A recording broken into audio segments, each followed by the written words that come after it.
Dave Yoho founded a residential roofing company at age 28, which eventually operated with 22 branches in 13 states. In the early 70s, had annual revenues of $60 million. In today's economy, that's close to $300 million. Dave's ideas in counseling have brought success to thousands. His experience representing Fortune 500 companies, as well as entrepreneurs, gives him a rich history of profit improvements, turnarounds, and in-depth problem solving. He is the president of the oldest, largest, and most successful consulting company representing this industry.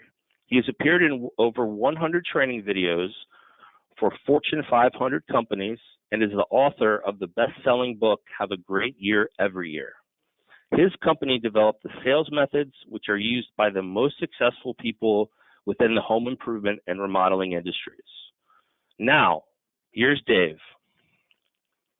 Thank you. Thank you for the introduction. I hope I live up to it today. I ask you to look at what we are presenting today from a format of, and they'll bring the slide up here. A slide will come up in a matter of seconds, I hope, that objections are a sign of interest. And nothing is worse than the prospect who says nothing and doesn't let you know where they're going. We see an objection as being an interference with what we'd like to say.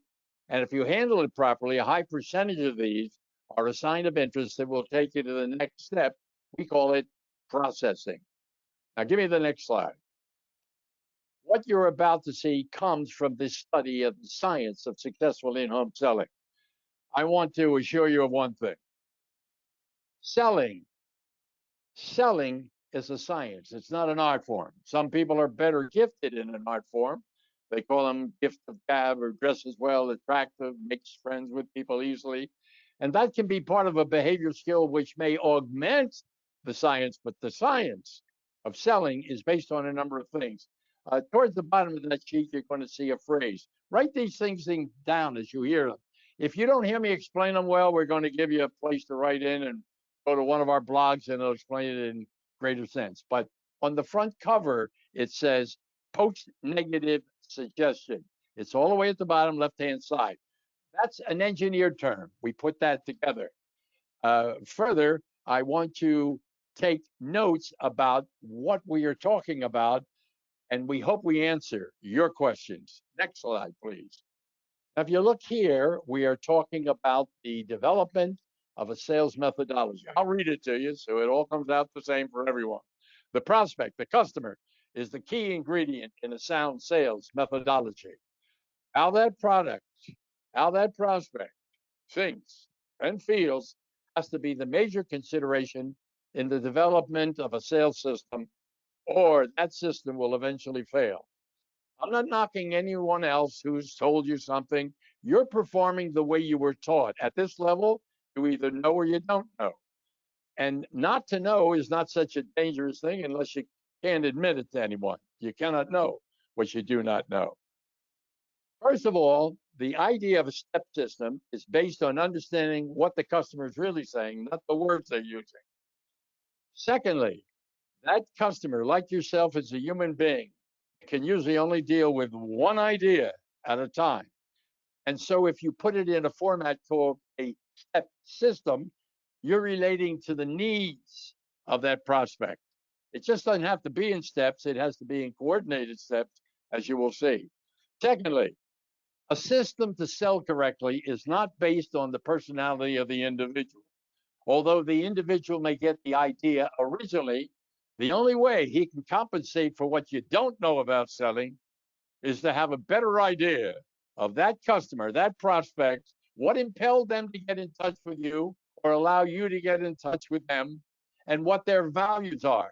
And they don't come from simply reciting a story. They come from a system called a process. And the process is based on a concept of methodology. O-L-O-G-Y at the end of any word means the left side of the brain. Intake of information and how it is put together. Now, I'm not going to give you a scientific lecture today. I want you to be aware it is difficult to think like your prospect. It is difficult to put them in the first place. And you'll find that. I want to tell you about them. I put you second. Right? Suppose I said, you may want to know about some things that exist out there. Now, I haven't mentioned me at all. I just changed the context in the way that person may hear something. I'm telling you that because it's difficult to think like. And incidentally, there's another thing that goes along with it. Turn the slide, if you would. A thing that goes along with it is, what is your behavioral profile? We have spent years and a tremendous amount of money developed algorithms that show us what kind of profile you have. Now, your profile might indicate you speak easily than others, you meet new people easier than others, and you may not be detailed oriented. Some things you do come from the right side of your brain, some come from the left side of your brain. It's stored in there. So let's get to the heart of this thing. I want to talk about why people don't buy, why people cancel, why you get price resistant, how to handle objections. So let me give you the most common reasons for not buying or canceling. And the most common reasons are about 12. I've only agreed to put 6 on here so we can get through the day. Look in the right-hand corner. I'm not buying anything today, tomorrow, next week. I'm just looking. Well, what are the real reasons? The price was too high, or so you believe, because they said the price was too high. Or they say, it's just at this moment, we're doing so many other things, and 2 of our children are going away to college, or we just bought a new car, had dental work done. They had lower prices. And incidentally, that the lower prices and wanting to shop around are all tied to something that they've heard somewhere. Why in good sense is somebody saying we have to get 3 prices? Why not 4? Why not 6? Why not 2? Because somewhere someone implied that you better have 3 if it's for insurance purposes. I understand that. The desire to shop around. Well, that's not really, you may shop around for a ring, a loaf of bread, a pair of shoes, a suit, a piece of furniture, or clothing. But whatever that might be, you see a finished product. The wanting to shop around in our field gets confusing because we sell an unfinished product. And what we have to produce for that individual is not only a price, but the subsequent things that go into creating the price. How you handle the specifications, whatever product you're installing, or if you're doing a general remodeling job, and how what your product does fits them better than any other product that's out there. If they don't see the value, you get an unfavorable result. You don't get the sale. Now, the person is always looking for what other options are available. Let me tell you what the most common option really is: do nothing. Now, it is your job as a communicator taking this product or service which you offer. It's your responsibility to learn how to do it better. Don't get mad at me. Don't get upset with me. You invested something in coming to this program today, more worth than whatever you might spend for a recording or a book, or just what your personal time. And in the time you've allotted to this, I want to give you enough insights so that you can walk away with a better understanding of why people say what they do say and how they feel about that. Again, I ask you to take notes, and I want you to notice how all these things are intertwined. Price is too high. It's the same as cost too much money at the moment. They had lower prices is connected to want to shop around. They didn't see the value is also created about they had lower prices. The prices are a matter of what you are offering and then how you present your offering to people. Now, all of these things that I'm telling you are in a printed format that I'm working from. It's this Bible. We call it our Bible, and it's called The Science of Successful In-Home Selling. I want you to switch the slides again. I want to tell you about the psychology. The principles that we expose you to today come from an understanding of the prospect. Forget me. Forget what I say. I'm around for a long time. I've made a lot of speeches, so a speech is a speech is a speech. You either like my style or you don't. But the psychological laws of selling guide and direct you, the people who surround you in your business, and the customers you go out to serve, to sell, to get money for these products or services that you offer. Now, the first thing at the top of this is rapport.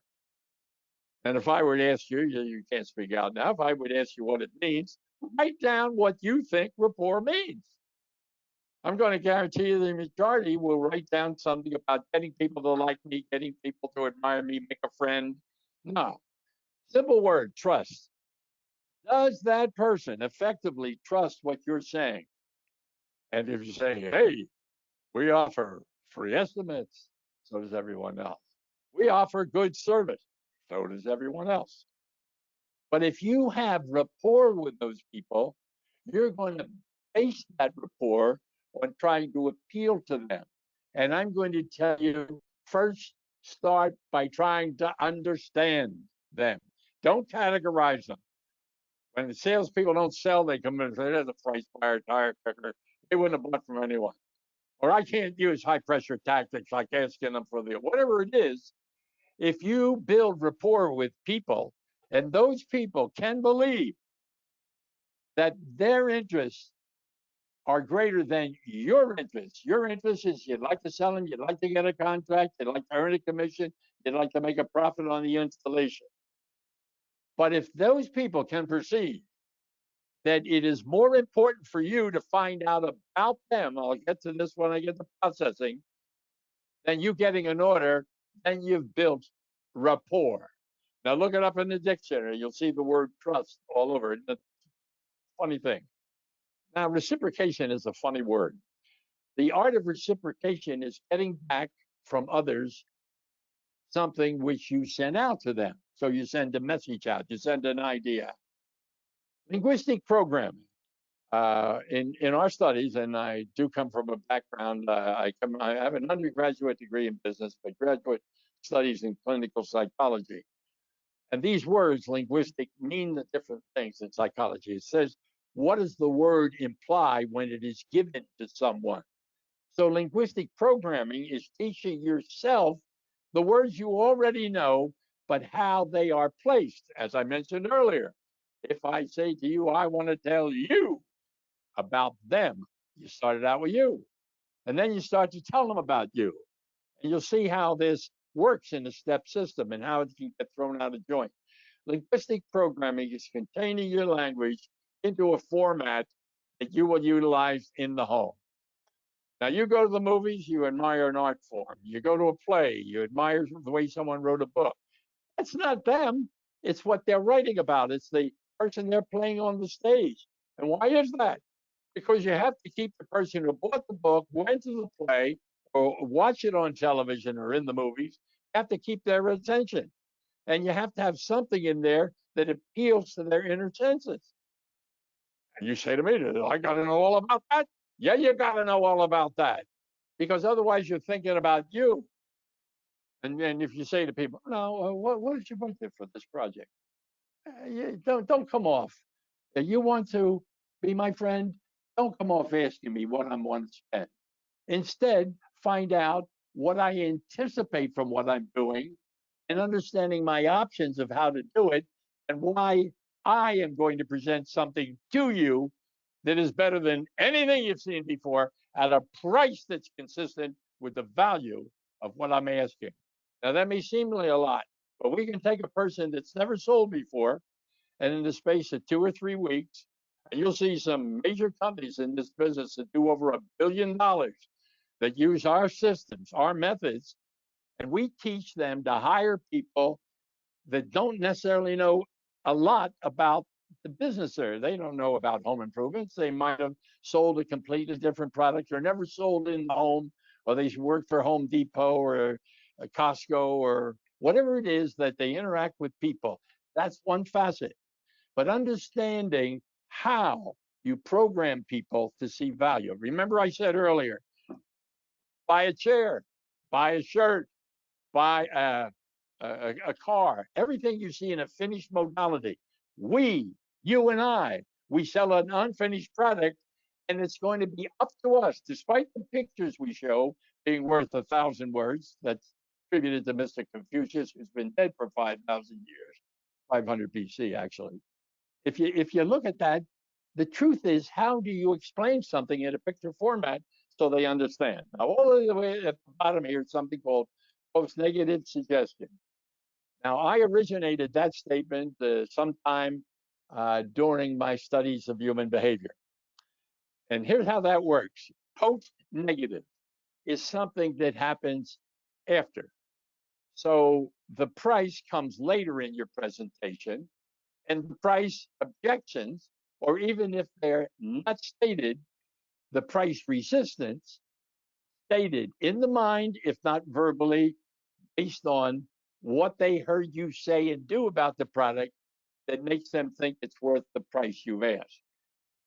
Now, post-negative suggestion means take the things you normally hear in the course of your presentation that might be competitive or an inhibition to your ability to get that sale. And post-negative suggestion means take a post-negative and put it in your presentation as a sale. Next page, please. Here is a step system. I want to go back in history. I did not invent the sales system. I introduced it in this industry in 1963 in the Americana Hotel on 7th Avenue in New York to 1,500 owners of businesses, 1,500. And the concept of a step system is based on a psychological fact that the mind can only deal with one subject at a time. That's not only your prospect, that's you. And so if you look how this breaks down, look at towards the bottom where it's printed in red, presenting the price. If you're discussing the price over the phone before you see the people, if you're discussing the price when you first get in the first 3 to 5 minutes, you want to know their budget, whatnot, you're not doing a great job. Why? Why should they give you valid information? Want me to prove it to you? You go shopping. You go to the store with your significant other, your spouse, and you go in here looking at something. What does the clerk come over and say? I'll answer for you. They say, may I help you? And what is the answer they get 85% of the time? No, thanks, I'm just looking. These are not true statements.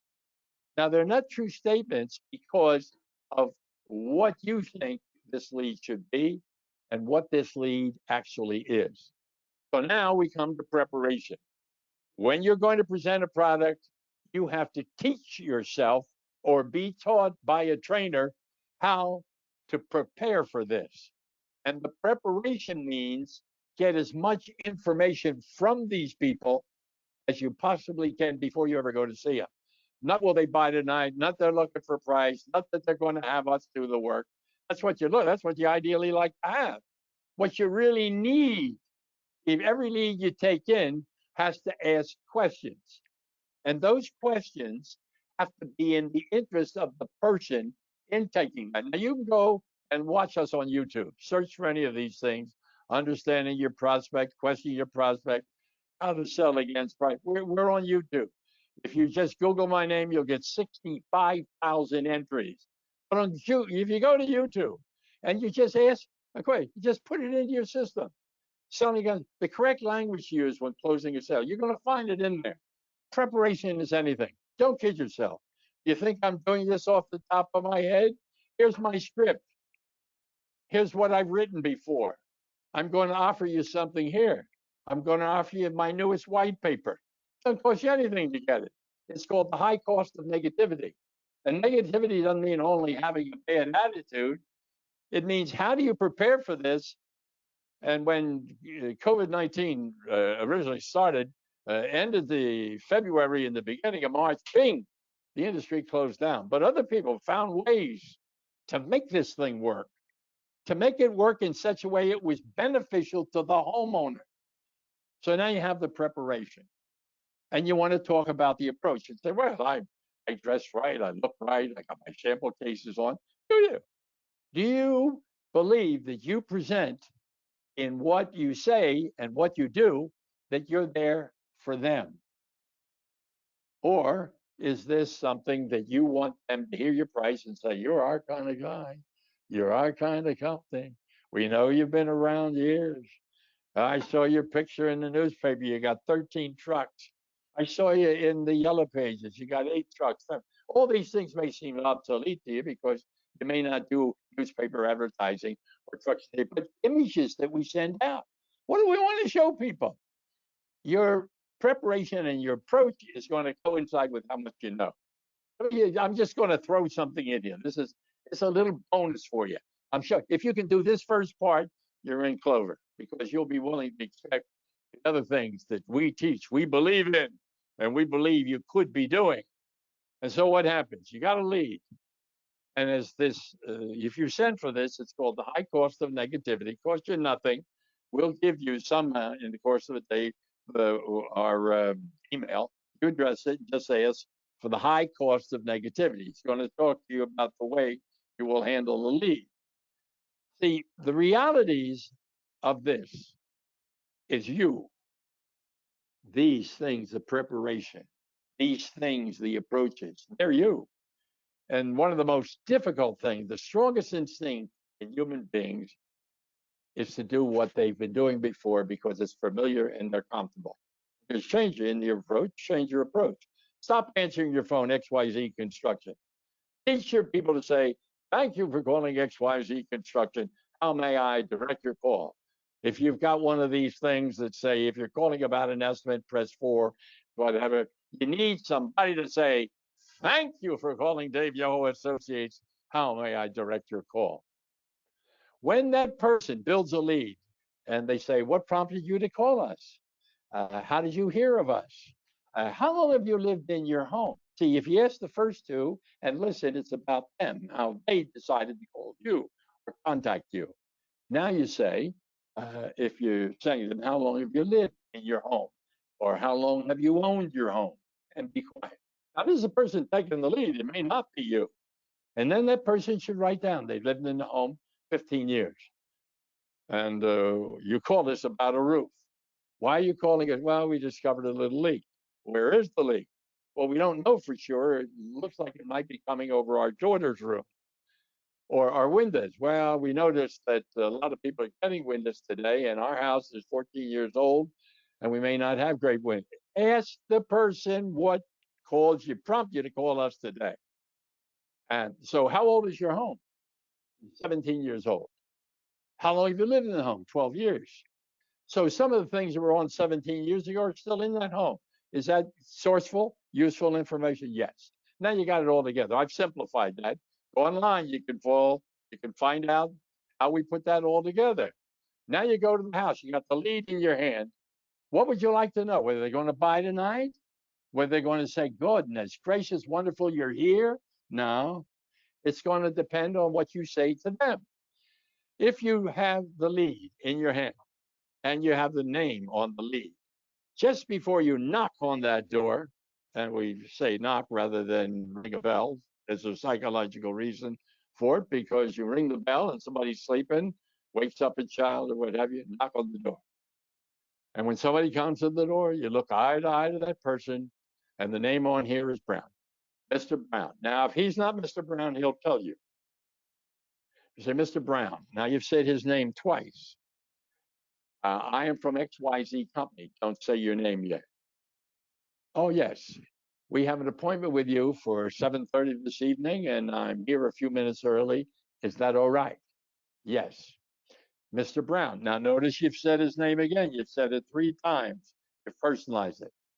Did my company tell you what we're going to do here today? Did the person on the phone tell you what we're going to do? I guess you're going to try to sell us something, or you're going to, and you don't say yes, no, or indifferent. Here's what you say. Mr. Brown, we will take a look at what you want to have done and what you need to have done. And if we can do what you want to have done or need to have done, we'll give you an accurate written proposal on what your investment would be. Now, if you've never said it before, it's probably 17 words coupled with the 3 or 4 asides, but it's 17 words instead of the 3 or 4 you use. Mr. Brown, I'm from XYZ. But you were already building up something here. We will take a look at what you want to have done, what you need to have done, and if we can do what you want to have done and need to have done, We'll be happy to give you an accurate written proposal on what your investment might be. Incidentally, the words have to be said like that. You don't say how much you're going to spend, how much it's going to cost, what your investment might be. Now, if you've never done it before, the first time you try it, the words will come out like, because so you practice it before you go out, role play it with someone. If you don't have an organization, role play it with your wife, your brother, your mother, your uncle, your son, your husband, whoever that might be. Role play it till you get comfortable with it, like an actor learning a part. Now you're going to have to practice it, and then you're going to have to use it for about 21 days before you actually find out how good it is, how great it is. And you will follow that in some other things I'm going to tell you in just a minute or so. You see, if you do preparation and approach correctly, and the preparation starts all the way back with the way that lead was taken, and then you put that into the words that you are using, that are scheduled, controlled, so that they are for the prospect and not yourself, only then do you mistake your name, because your name doesn't mean anything. You think it is important. No, his name is important. His purpose is important. His home is important. Because the next thing to getting that rapport started is the needs assessment. Now, you can call it in your organization, walk around. You can call it examining the project if you're a project manager, whatever you call it. You have to determine needs. So you have to ask questions. And if I were selling you replacement windows, I would say something like this. So I see on the notice here to come see you, Mr. Brown. Mrs. Brown, by now you're in there with Mr. and Mrs. Brown. There are 8 windows you're looking at. Could you show me where that first window is, or what is the most important window? Well, that's in our granddaughter's room, or that's in my sister's room, whatever that might be. Let's go look at that first. Now, needs assessment is determining without selling. Don't start to sell and do less tell and more questioning, more processing at this point. Now you say, how does this do with overcoming objections? I'm going to tell you, I'm going to show you ways to reduce the number of things that you believe are objections, a barrier to your selling this product or service to these people. And to do that, I have to start with the basic fundamentals. If you get these part right, because I can teach someone who's never sold in the home but has some sales experience, in a matter of 1 or 2 weeks, we can get him to do, her to do, them to say the things that make other people comfortable. And to do that, you find out in the needs assessment. We have people in the basement waterproofing business, and they get down there and they say, show me the problem, and they start to talk about the problem. We look at the problem and say, so this is the only problem that you've noticed so far? Yes. How long has it been like that? Well, off and on, maybe a year or 2. Now you got 2 people, if you have the traditional household, husband, wife, and you're saying, well, how long has it been like that? Well, pretty long while. When does it bother? Well, only after a big rain. And it looks like that, yeah. So how come it's 2 years? Why are you calling us after 2 years? And then shut up and look at the project instead of the people, and one of them will speak up. If you say, how come you waited 2 years? The wife may say something. Ask Mr. Smarty Pants here. He knows everything, and his idea, we're going to move eventually. Hey, whether you move or not, you got to take care of that. Why? Because the home inspections are going to denote it, and you're going to have to deal with it. I don't say that to them. But they had their reason for waiting. And when you process, don't think that when you're processing, you're going to get all the answers. So only then do we start on the company story. Now, the company story is a misnomer. People think it's showing a picture. We represent XYZ. You know them. They're the biggest brand in the business. Or we've been in business 37 years. I'm a second generation owner. My grandfather started this business, thus and so. Look at our array of trucks. There's a picture. We got 9 trucks. Today we only have 4 drivers, but we got 9 trucks. You see, the idiosyncrasy of what you've just heard and observed is you're talking about yourself. A company story means how do they fulfill what is necessary to get them what they need, not what they want. You're going to see the difference between want and need. Don't exchange these 2 words and say they're the same. They're not. And we will explain that. And so then that company story addresses the things you talked about in post-negative suggestion. And suppose when you walked in there, they have said something to you, such as, well, you know, we've gotten several prices, or we've gotten 2 prices, or we're thinking getting other prices, or we saw it in your ad and saw it in somebody else's ad, and or we saw it in, and they name a store, one of the big box markets, and they tell you that. If you say to them, what appealed to you most about the products you've seen so far? What did you learn about looking at all these products? Don't tell them the difference. Let them tell you the difference. And so you've had other people in your house, hear this now, giving you prices and presentations. Yes. Is your property protected by insurance? Wait a minute, storm insurance? No. I'm talking about, you have homeowners insurance? Yeah. Does it have a provision in there to protect you when someone comes into your home and performs a service? Oh, I think so. Well, let me tell you, between Dave Yoho and you right now, they don't.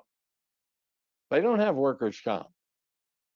And so the first thing, we make them doubt what they've heard by saying them. And did each of the people who gave you the price tell you in writing that they have workers' compensation? Because on your contract should say it right on the contract. We carry workers' compensation, public liability insurance, however it is. I'm just stating that as one of the minutiae that you say to people. Now, their house, a good story presentation doesn't start with your company, your supplier, your brand, whatever it is. It starts with them, with a phrase something like this. Your home is probably your largest single investment, unless you own another home or a big boat somewhere. That's a true statement. If it isn't, they'll fill you in. Your home is probably your largest single investment. Everything you do has to not only protect you, your family, it has to protect this home. It has to protect the home against things which aren't in their best interest or things that could happen while you're making changes. Now you have a presentation which starts to deal with the things that you do, that you present.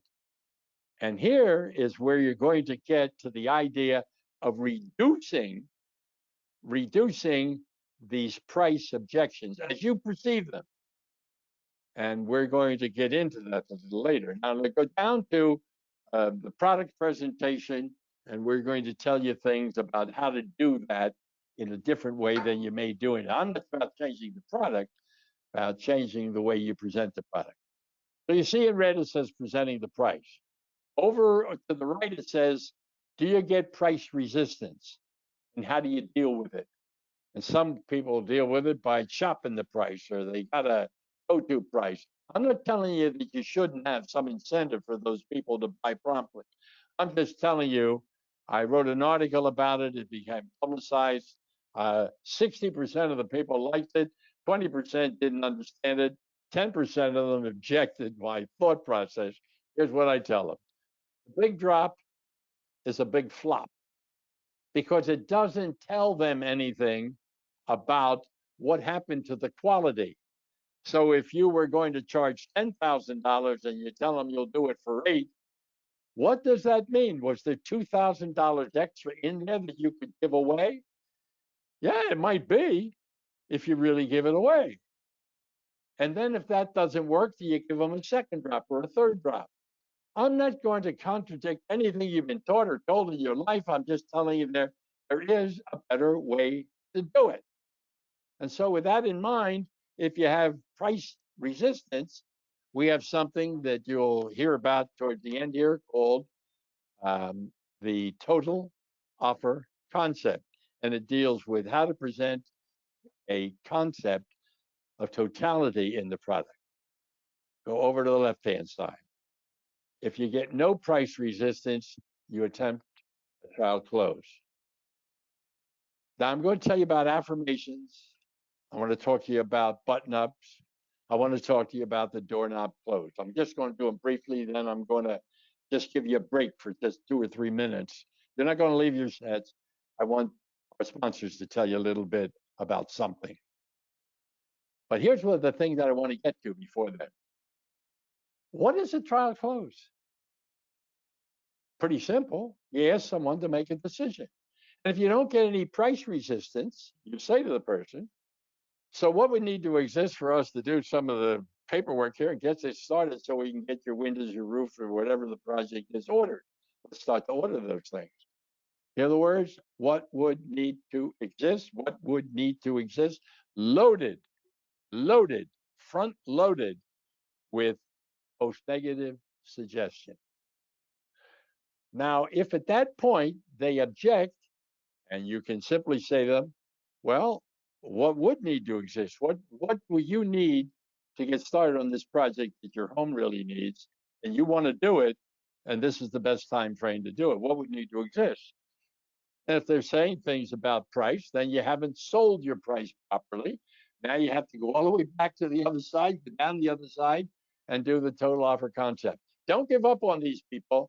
If they don't see the value in what you're presenting comparative to the price you're asking, your problem, not your manufacturer. No, not at all.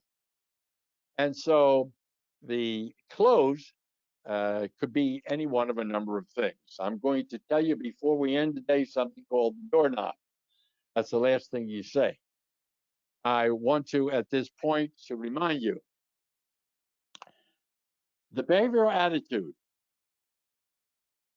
yours, your disciplines will make the difference in whether you see these the same way that I am proffering them. I've got a lot more information with you. Don't go away. We're just going to pause briefly, hear a word from our sponsors.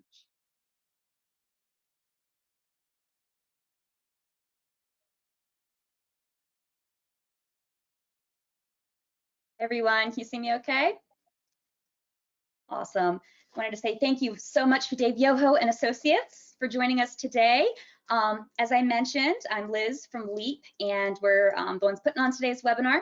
A couple of pretty cool announcements. We are launching our new platform, LEAP 2.0, tomorrow on the App Store. So not only do we offer everything that came with the LEAP 1.9 version, but now some great new features and additions, as well as a beautiful user-friendly interface. As I mentioned earlier, if you're not familiar with LEAP, we are a cloud-based software platform that is a start-to-finish solution for home contracting sales professionals. So our platform works great for everybody from roofing to siding, flooring, windows, doors, and a few other specialties as well. So we look forward to joining Dave Yoho and Associates at their upcoming Home Improvement Profitability Summit in June, and very much thank them for being here today. So, all right, I'm going to turn it back over to you guys. Brad, do you have any other comments here before we go on about this program you have up on the screen?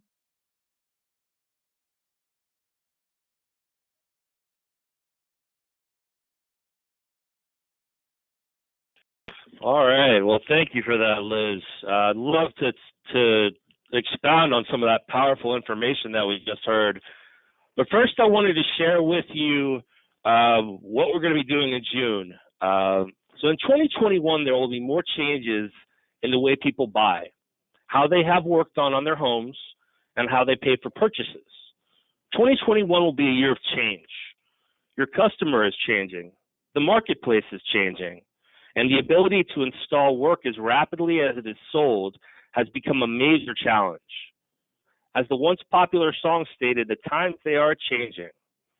On June 22nd through the 24th, we are producing our first live training seminar since 2019. The Home Improvement Profitability Summit will feature experts owners, and managers of some of the most successful companies in the industry. You will learn the top strategies in sales, marketing, recruiting and hiring, training, plus the legal outlook for the rest of 2021 and into 2022. You will learn what changes to expect, mistakes to avoid, and how to position you and your company for increased revenue and profitability. We have also developed a comprehensive safety plan designed to keep our attendees at ease so they can focus on the powerful content being presented. Our partner, Leap, who is bringing you this webinar, is one of the many sponsors of the June Summit. We invite you to visit www.hipsummit.com to learn more on how you can save with early enrollment. Don't miss this opportunity to grow your business in 2021 and the years to come. I'm going to go ahead and turn it over back to Dave in a second, but first I wanted to do one more brief poll and get a feel for what people face regarding price objections that clearly are a major issue in the industry today. So thank you for bringing that poll up. And, you know, there's obviously many different ways that people handle price objections. And our job is not to tell you necessarily that one way is better than the other, but we'd like to show you some things that may be beneficial for you in handling situations that can be a little complex at times. So that's really the goal of this poll, and we'll leave it up a little bit longer. And after that, after it's done, we're going to go ahead and turn it back over to Dave for some more powerful content, and we'll go ahead and do that right now. So back to you, Dave. All right, thank you. You're going to see a slide up here now, and I don't want you to give it any attention until I ask you a question and ask you to do an exercise with me. You have asked me to come on this program. Leap asked me because their customers ask, and all of our sponsors, and we have different programs we do, the 20 or 25 different companies, some of them rather large. They all are talking about this. What happens no matter how good you are, and the people say, I've got to get several other prices, or your price seems high, I want to shop around, whatever it is they say. So I'm going to give you an exercise, and I'm going to ask you to write this on a piece of paper. And bear with me, I know you can't talk back to me, but help me here, write on a piece of paper. I'm going to do something, and then I'm going to ask you to define what it means. So here's what I'm going to do. You've worked yourself pretty hard in this prospect's home. You've given them a good product presentation. Now you come to the point of delivering the price. And once you've delivered the price, this is what one of the people do. Watch me closely. Oh, shit. Oh boy. That's a lot of money. I'll do it one more time. You've just delivered the price and told them what it would cost to have your product or service in their home. And they say, oh boy, that's a lot of money. Now, here's what I want to ask you. Write this down. What does that mean? What does that mean? What does that mean? Now, I don't have to tell you, I've been doing these things for years in all kinds of industries all over the world, and I've done them in good times and bad times. The interpretation of this by salespeople comes down to, well, they think it's a lot of money. They're not sure it's right. They're looking to bargain. Whatever they're saying. Why doesn't it mean the same thing to everybody? Because you're using your value system to judge what those people are saying. And because you haven't separated their wants from their needs. Because the correct answer to that question, when someone says, oh, wow, that's a lot of money, the answer is in a question. And the question is a 4-second pause and say to the people, why do you say that? Let me do it again. You look at the people, you pause. for 4 seconds. You wait 4 seconds the first time without responding, you'll think someone put a branding iron on your belly button. And now the person says, well, we had looked around, or we got another price from a reputable firm similar to yours, and they're telling you now something that they feel that they want, which may not be their needs. They're looking for what? You don't know. If you want to sell something for $15,000, train yourself without exaggeration to show the intricate parts of what you're presenting, the intricate parts of your services and how you perform installation, all the intricate parts in such a way that the $15,000 job looks like an $18,000 job. That's when you know you've arrived. Now, if you go in to buy a Ford, they have all grades of Fords, but none of the Fords in there compared to a Mercedes. And if you go in to buy a carpet, the carpet looks this and that, but none of them compare to an Oriental rug, a true Oriental rug. So what has to happen? You have to get to the value system, and price may not be the same. If the person bought that house on a 30-year mortgage and they had your product, that $15,000 project of yours had been added to the cost of the house, it would, the difference in monthly payments might be $12, $15, $18, $20 a month. No, it isn't the price. It's the value and the convenience that you can make to these people, but you have to do it in a timely format. Now look at this page. What does the customer want? Look at the top of the left hand. What do they want? They want the price right away. Little do they know that it's not in their best interest. Little do they know that the quicker you give the price, the shorter time you've looked at what their needs rather are. So look over to the right hand. They need information, all the information, to make a proper decision. And some of that comes from the way you assume, get out of them. What do they want? They want a quick solution. Nothing for $15,000, $18,000, $20,000 or more can be done quickly. It has to be done progressively because they want long-range satisfaction. They want a brief presentation. Well, that doesn't really work that way either, depending on the involvement of this project. You just can't say to somebody, we're putting in a new kitchen or we're putting in new countertops. There's something that goes with it. You got to get the old ones out. The new ones have to be made to the dimensions are there. But then the new ones have to suffice why they want the new counter to begin with. And then you have the plumbing connection, or should they have new sinks, all those things. And so they want a brief presentation. And part of a good presentation is getting the things that surround the project and put it in the right format. They want a competitive price. There is no such thing as a competitive price, and I'll show you why. I'm not a hunter. I never had any interest in owning a shotgun or what have you. I'm not knocking hunters. I just want to show you. And if someone showed me a shotgun or a rifle to take down a bear, and they said to me, "What do you think this costs, or what do you want to pay?"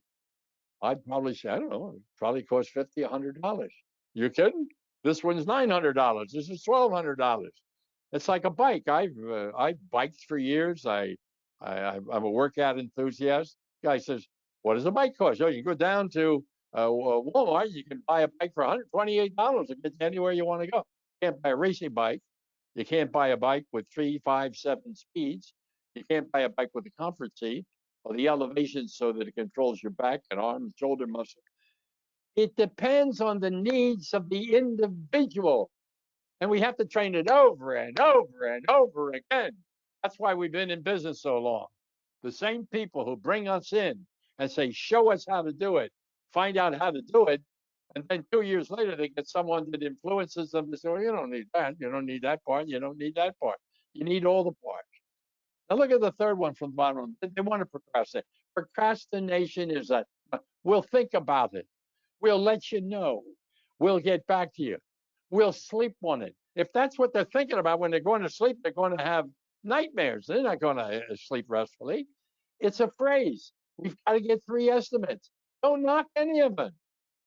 But understand that's what you're presenting against. They want to control the situation. Now, the great guy, we have salespeople. We have one of our clients who is in the window business, a big operation. They do about 400 million in 12 locations. They have a guy who sold last year close to $5 million, a salesperson. They have two women who have sold over $3 million each, two women. Between us three people, you got $10 million in three people. They got it bigger. They got 80 salespeople, so it's spread out. Now, what I would like to tell you is this, that even the most sophisticated, well-trained, and successful have to be disciplined. So my clients, in this case, check every job, every sale, every no sale. They talk to the customer about customer satisfaction issues. Why? To find out what they want. The people say, we want a competitive price. Why is that? Because they believe that they can save money on certain things, and maybe there are some ways they can. But if you look at a competitive price, what does it include? And that's where you start to talk about when you make your company presentation, the reassurances of what you offer, workers' compensation, public liability, train people who work as a specialty. If you're replacing windows or roofing or siding or whatever it is you're doing, that those people are seen as competent people working in their home at a price which will give them a value that extends beyond that, so that when they go to the house, sell the house 10 years from now, the work they did doesn't look like it has to be done over. That's what you've got to show people. People say, well, we're going to move in 3 years. Hey, you put something in, it doesn't work in 3 years, it's going to look worn, and that now you get a home inspector in, and you're going to find out that it doesn't meet the standards of the new buyer, and they're going to want an exchange on pricing. So most customers, see what it says, most customers talk about wants.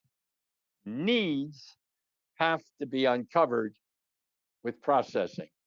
Now, I did tell you I'm working from this workbook here. And this workbook shows in all of these cases what you can't assume anything. Ask a question as part of cognitive dialogue, cognitive understood dialogue. You have to be taught to ask questions. The pausing for 4 minutes before you say, why is that? What brings you to right? What is that conclusion? So you'll see that. You'll see it in our doorknob close. Now, if you will, move me to uncovering the prospect value system. Uncovering the prospect's value system is called processing. On what will they base their decision?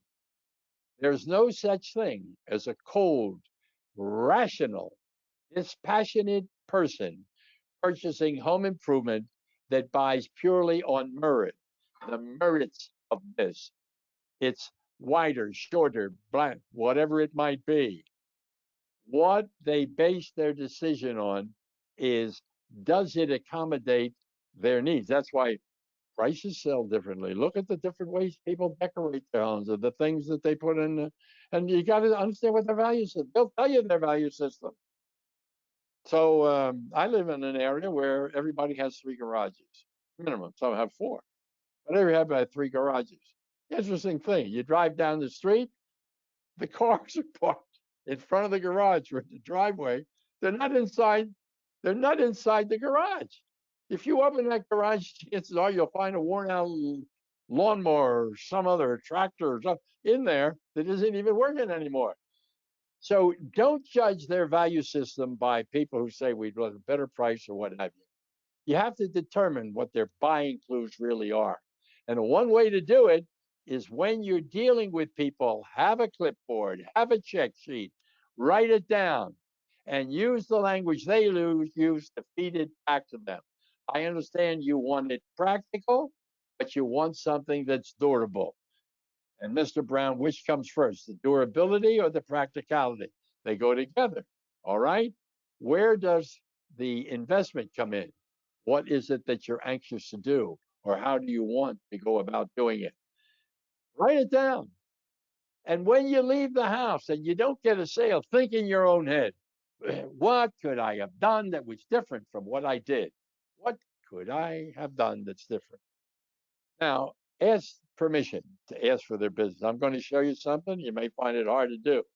If you were to say to these people early on, or most of the time at the conclusion of a presentation, which I'm about to make, I get three kinds of responses. I get the response where the people say, wow, hey, it looks good to me, let's go. I say, let's go. Wonderful, I love it. Second one said, well, no, I don't think you're for us. We've checked them out, and I think we're not going to do this, we're going to do that instead. That I understand. But if you say to me, well, think about it, we'll let you know, we'll get back to you, because of the policies in our company, I'm forced to call you again and stay in touch with you. And if I call you once or twice, it may seem like I'm interested, and finally you're going to think I'm a pest. So professional questioning techniques, that's the next page. Professional questioning techniques is the next page. Questions provide the greatest opportunity to employ processing. You have to be taught how to do it. I'm certified in an area of speech communication called neuro-linguistic programming. It's a science of understanding what people are saying, where their hands are positioned, where their eyes are positioned. You don't have to do all that. You have to follow some simple rules. When in doubt, ask another question. Do you need someone to have workers' compensation, public liability insurance? I didn't know it was that important. It is. And further, now you go to your computer where you have your company story and remind them, here are the copies of the policies. Here's a copy of the certificates we'll give you before the job starts. It's workers' compensation covering everyone that walked on your property to perform a service. And on the other side, we have public liability insurance, if you have it. And you have these two things in your presentation format.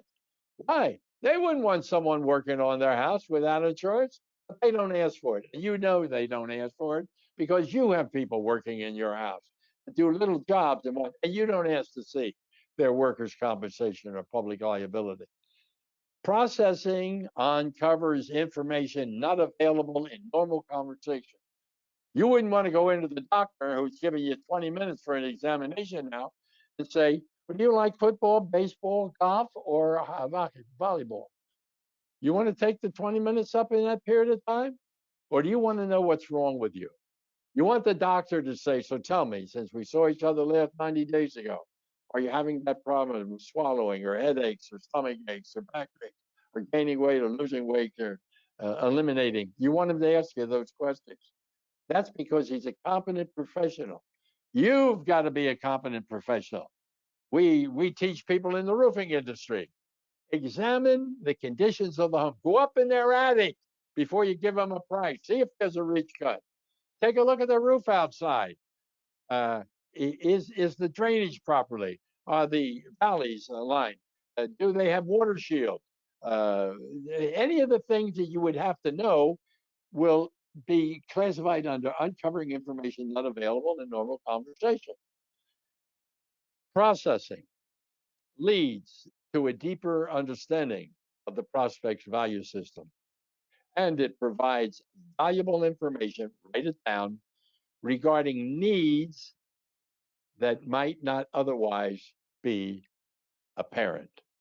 So there are questioning techniques.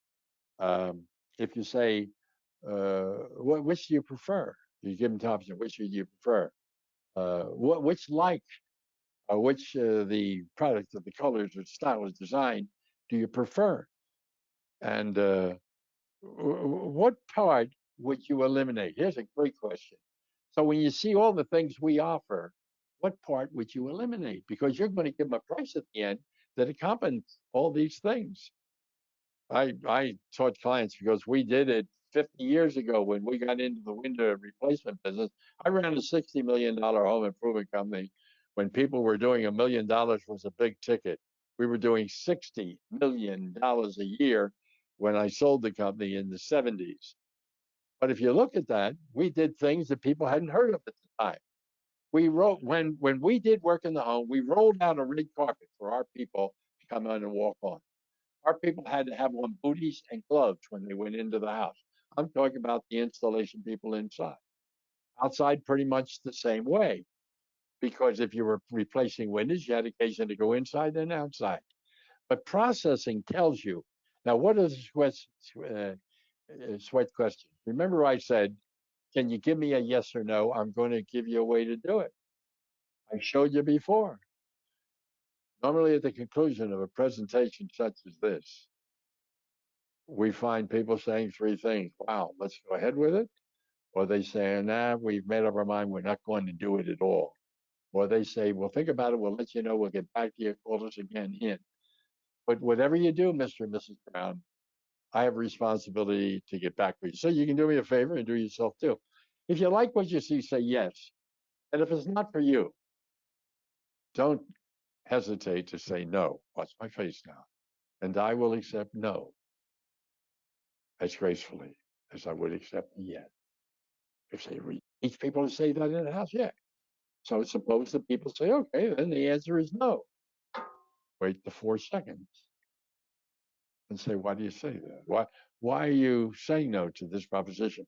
Now, I've codified this. I've shortened the time that I have with you to do that.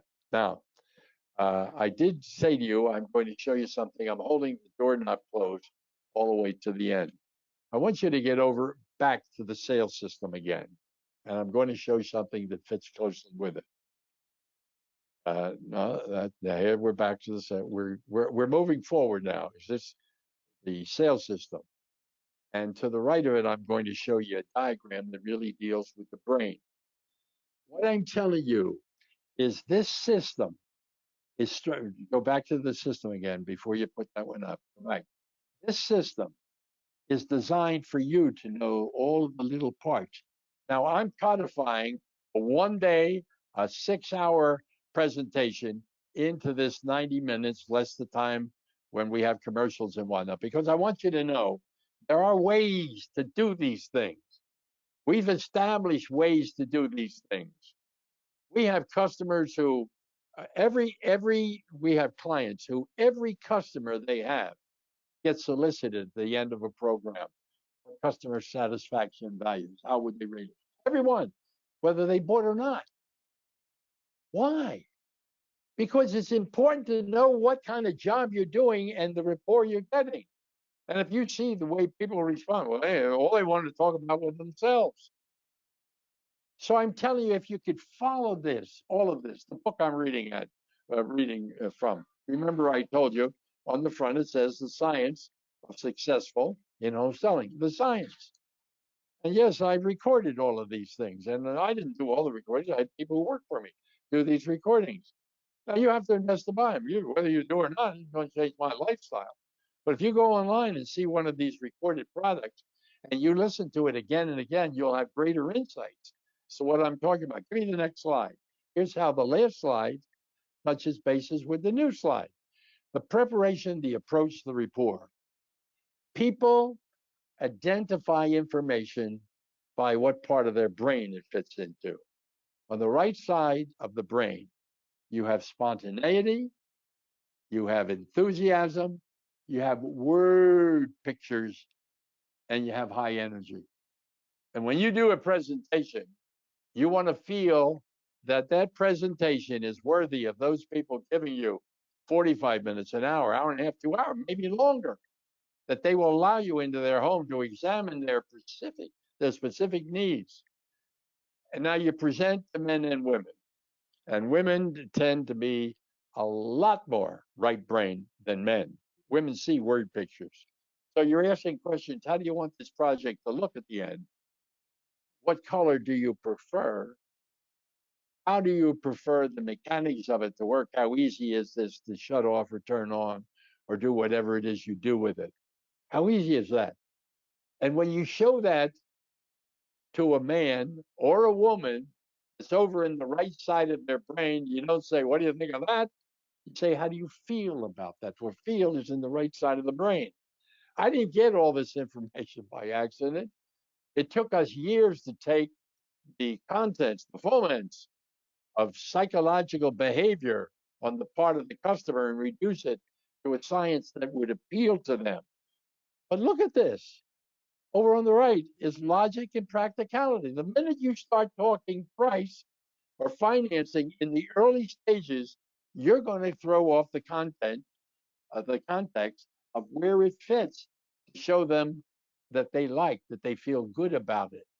And remember the thing I said, if you look at an amortization chart, if you found out that they bought this house on a 30-year mortgage and they've been in the house 12 years and they have 18 years yet to go, and their payments are $3,840 or $1,790, whatever it is. If those payments were $20 or $25 more a month and contained the product you were presenting, would they have an objection based on price? No, they would have an objection based on values. And just in case you want to know it, you can ask the average person who's been in a house for 10 years, what's your mortgage rate? And they're not going to be able to tell you unless they're GI Bill, then it is pretty well impactfully stained on their brain. So I'm going to put my glasses on. I want to read something that's on this page that you can't see. I am your customer, your prospect. My brain is divided into two hemispheres, as is yours.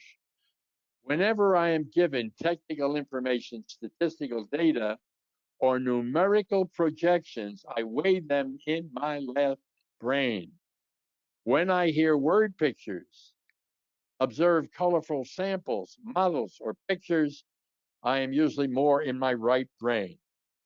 And all the way at the bottom of the page in our workbook, it says, properly stimulated, a prospect will picture themselves using your product or service.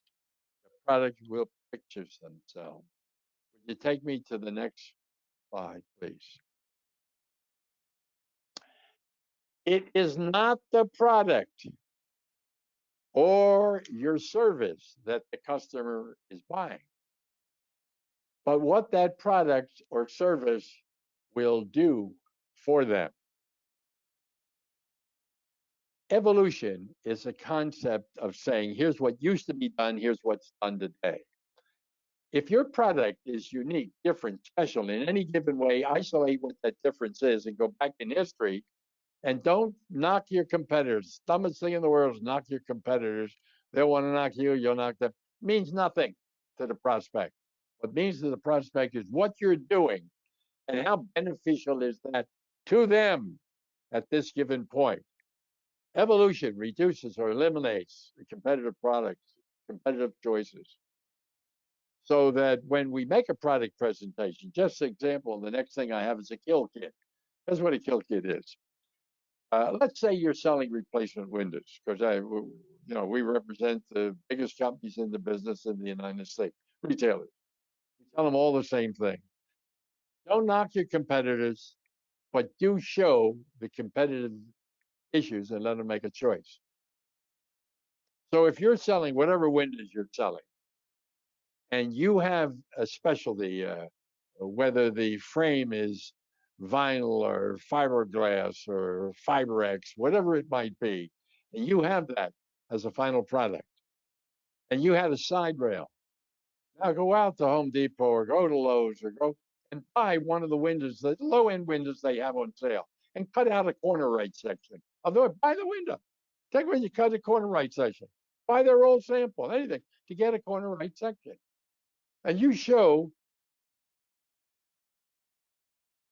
the people in the house. So I'm going to show you. Don't tell them which is which. Say, here, tell me. Now take a look at them. Is one heavier than the other? Is the one seam more reinforced in the corner section? Or if you're selling something like fiberglass instead of wood, and you say, here's two pieces. They look the same. On the house, they're going to look the same. All windows look the same when you put them in. When you put them in, they look the same. But then they become subject to the environment that surrounds them. Cold, wind, rain, have to be repainted. All of those things, do you want to eliminate them? It's important to know now. Does the part that we're putting in, many of you sell replacement window, you can change the color of the frame inside.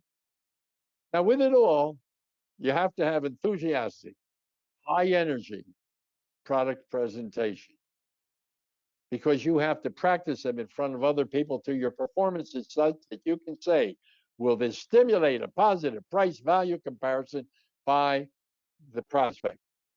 And if you say you could do it this way, or you do it this way, and the difference is minute. If you don't have workers' compensation, I may be able to say 3% on the cost of this. If you don't have, but you don't have to know the exact amount. But if you looked in our system that we proffer to people, I want you to go to the next page. Because here's what happens. You find someone with a lower price. Everyone's got a lower price. I don't care where you are. Somebody gets a lower price. How they do it? They leave something out. They modify something. They change something. They give lesser, whatever it is. Lesser attention to the. Everything has a price. You have to establish the value. If you are conscious, your attitude in the beginning has to be one where you believe that what you're going to show them is the best value at this time for them to buy now. Listen to that last thing. Why buy now? You're not going to sell everyone. People say, Yoho, for years, you've been showing them the high pressure selling. Don't believe it. I've worked for all the major corporations in the United States and taught engineers to sell engineers. Taught people to sell insurance where you don't see anything but air and print. And I see all these things, and the most qualified people are the understanding that when you present something and you know what your prospect's value system is, you've identified it, then you are equipped to show your product at a value that will appeal. Second thing, there's always going to be price objection. And when I said to you earlier, so what did the statement mean? The price is too high? 21 reasons why people make the statement, only three of these are valid. 18 of them are their tactics or conditions, and you use them. No matter what somebody says, well, can you do better than that? Oh, I thought I saw it for less money. And someone may come back to you and say, okay, we'll meet every price. We'll meet every adjustment. And the final thing, you will use some orders to lower price. Just make sure they're in the minority, not the majority. They're the realities. Now, let me jump to the next slide and show you something else. So this is called the total offer concept. Now, the total offer concept, what we do, we call it TOC. Now, I copyrighted that phrase, total offer concept. Ever you see that, it was copyrighted for me, probably back in the mid-'60s. I never knock anybody. I see it appearing in trade magazines, what have you. But the phrase total offer concept is copyrighted. Here, what you're going to do is present to that person what the total cost of that job is. And only a minor portion of it, only a minor portion, because 100% is the total portion, 30, 40, 50, 60% of it, a minor portion becomes a major portion, because that's the cost of goods and services. That's the cost of what it costs you to put it in the house. So what is the value perception of all these things you have on the left? What are your savings? What's the longevity? What's the ease of use, the efficiency, the value of resale customer satisfaction? We just did a big project for a major window manufacturer. We show salespeople how to go into the house and say, tell me, what's the worst window in your house? And the people go take them to a window. Why is that the worst window? Oh, it's my daughter's room. It's very hard to get up and down. Now, instead of going over and trying it, you say to that person, let me see you open and close the window the way you normally do it. Because I want that person opening that window to experience in their muscle, and it's called muscle memory, psychological fact, they'll remember the pain, the aggravation, and they'll accentuate the value of something which replaces that. So if you looked at this page, and we're saying, if the cost of your product or service exceeds the needs and desire of your prospect. Remember what I'm telling you. If as you present it, it doesn't meet the needs, all the needs then you get a no decision, unfavorable. If you present the value to their needs, to their desires, and that seems higher than the cost, you can get a favorable decision.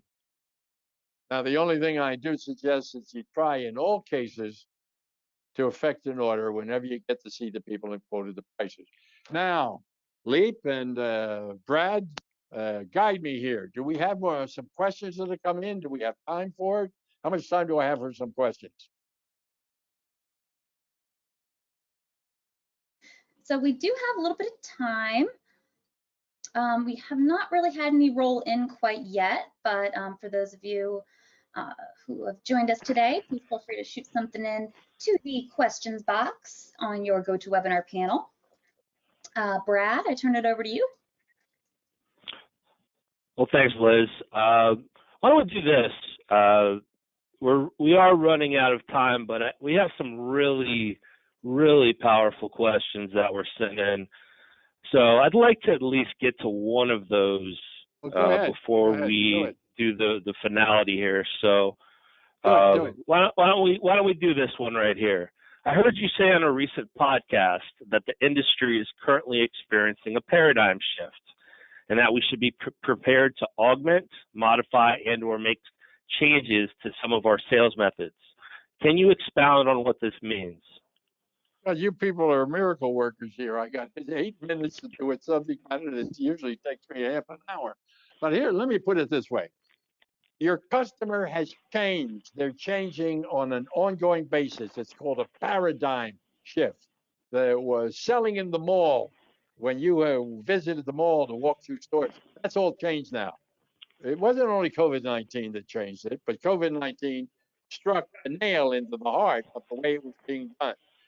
So the marketplace has changed. Your customer is being changed. Your customer now is investing more time in their home right now than ever before. That's why so many of the people that we interact with are really they just finished a great year. They're starting off a year that is better than before because of a paradigm shift. More people at home now. They're willing to allow you into their home. They're bored of being there, stuck there alone, and they're willing to bring you in. The average size of a unit, the contract, has expanded. That's not uncommon in the home improvement remodeling business because people want a little different thing if they know about the options. Now, before COVID-19, there were assumptions, yeah, this is what you want, this is what it costs. Now we're finding that people show what their options are. And while you're getting that done, you can do this, that, ways. That's a paradigm shift. The paradigm shift also is that complication. Many of you have increased your sales, but haven't been able to stay up with the installations, that you're getting backlogs that were complicated. There's a way to deal with it. You got to think it through. Not only the backlog, if you were selling something that you usually had a cycle time of 4 weeks after you sold it, you had the job done and you got your money. Now that same wait is 10, 12 weeks. You haven't thought about what this does to the thinking of your customer. So we have to design a way for that customer to be satisfied during that wait and not give up and say, I'm not going to do the job. So the paradigm shifts also in the way salesmen feel and think. We have now, many of you have more leads than you've ever had before. An abundance of leads coming from other sources. That doesn't mean you're treating them favorably. And we got a client that's going to be at our show here. All he does is recycle every lead. He comes in, looks at your CRM, takes all your old leads and resolicits them. Why? Because we're so anxious now to get to the next lead. We always got more leads, any kind of resistance you get from the people you think it's a price or they want to drop. And I'm going to tell you, you're going to make a quick decision that isn't in your interest or that person's interest as well. Now, the products we sell, we have more. You're going to find it hard to believe with all the negative of the press. And oh, by the way, stop listening to the news in the morning. You're going to get nothing but negativity, and it can affect your central nervous system for 20 hours.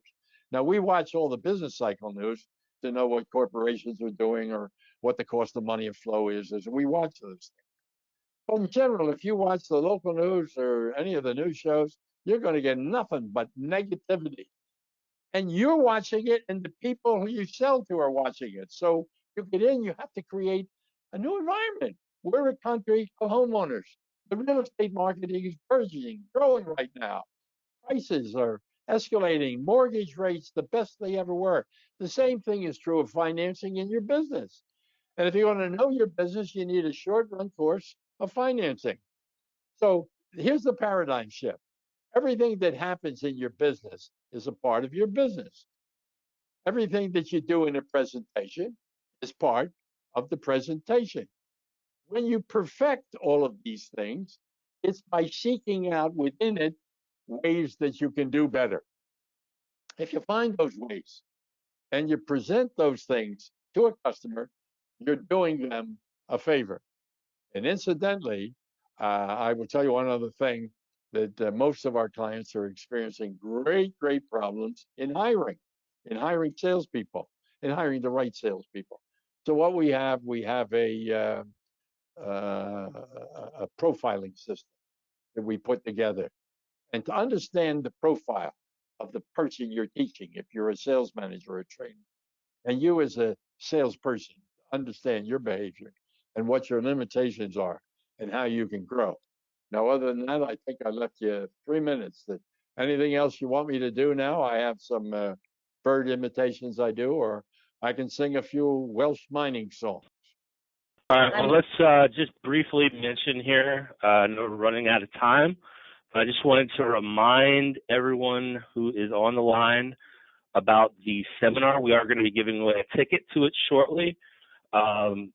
It is going to be a very powerful event, and we hope to see you in June and the Washington, D.C. area for it. You can go to www.hipsummit.com for more information. You can also call us at 703-591-2490 if you would just like to attend the sales day. Why don't we launch that final poll, and then we'll do the giveaways and wrap it up. Awesome. All right.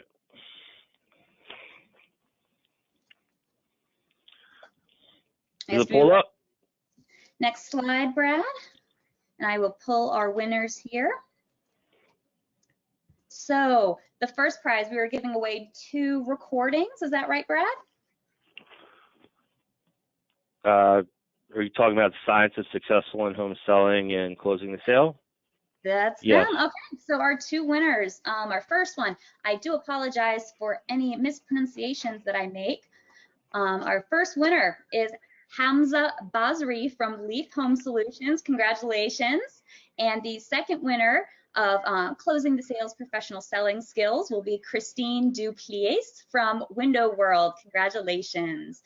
Alrighty, drum roll, Brad. Are we ready to give away the free ticket? Let's do it.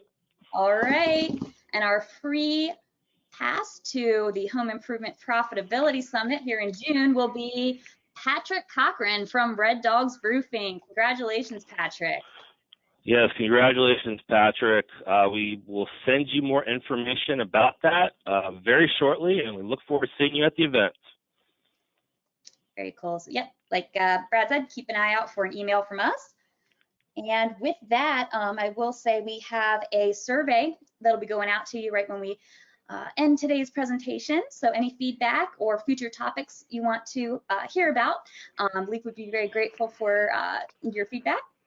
And Dave, it looks like you have a little bit more to say. Go ahead. Well, I want to say goodbye. I want to thank those of you who sat through this 90 minutes, 1.5 hours, and I pray that what we did and what we provided was beneficial to you, that you gave up important conditions of your day. Now, what do I ask of you in return? Go ye and do likewise. Learn from this. The worst thing in the world is to listen and hear and not do, because it's the same as not knowing. I hope to see some of you at our formal program. If you're far away and you can't get there, check us out online. And the thing we gave away, you gave away 2 of these things, which are the Science of Successful in-Home Selling. They're a bargain. You can get them electronically. You don't have to have a cassette player or anything like that, DVD. So educate. And I thank you, and I only could wish you the joy and happiness I have found in being in your industry and getting to know people like those on board. And thank you, Leap, for having me on the program today. Absolutely. Thank you so much, Dave and Brad. And for those of you who joined us today, do keep an eye out for your email. We will be sending a copy of the recording out after this afternoon. Please feel free to share it with your colleagues, and we hope you have a wonderful rest of your day. Bye-bye now.